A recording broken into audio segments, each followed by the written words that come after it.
আসসালামু আলাইকুম প্রিয় দর্শক। ফিলিস্তিনে কেটেছে আরেকটি রাত।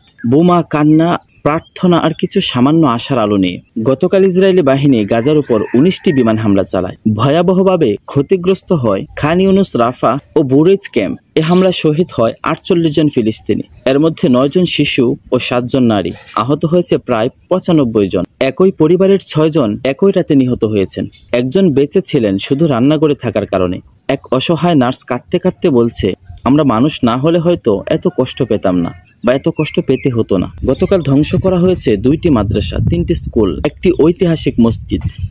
এক শিক্ষার্থী জানায়, আমার ২টা বই ছিল, সেগুলোর মধ্যেই ছিল আমার স্বপ্ন। আজকের হামলায় সেগুলো ছাই হয়ে গেছে।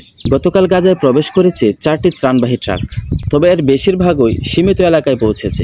কিছু শিশু খাবার পেয়েছে, কিন্তু বহু এলাকা এখনো রয়ে গেছে পানিহীন ও অনাহারে। এক বৃদ্ধ বলছে, আজ একটু ভাত খেয়েছি, কাল আবার নাও পেতে পারি। পশ্চিম তীরে ইসরায়েলি বাহিনী রাতের অন্ধকারে অভিযান চালায়। সেখানেও শহীদ হন ৫ জন যুবক, গ্রেফতার ৩৮ জন। ঘরবাড়ি তছনছ করে দেওয়া হয় ১২টি পরিবারের। এসব ধ্বংসের মাঝেও জীবন থেমে নেই। এক শিশুর কথা, যুদ্ধ শেষ না হলেও আমরা এখনো বেঁচে আছি। ভাবতে পারেন, শিশু বাচ্চার মুখ থেকে যখন এমন বাক্য শোনা যায়, তখনই হৃদয়ে কি পরিমাণ রক্তক্ষরণ হতে পারে। এই দৃশ্যই ফিলিস্তিনের প্রতিরোধ জীবনকে আঁকড়ে ধরে।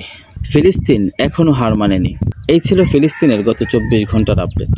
এই বাস্তবতা যেন লুকিয়ে না থাকে, এই বাস্তবতা যেন আমাদের থেকে হারিয়ে না যায়। তাই ফিলিস্তিন নিয়ে কথা বলুন, ভিডিওগুলো বেশি বেশি শেয়ার করুন।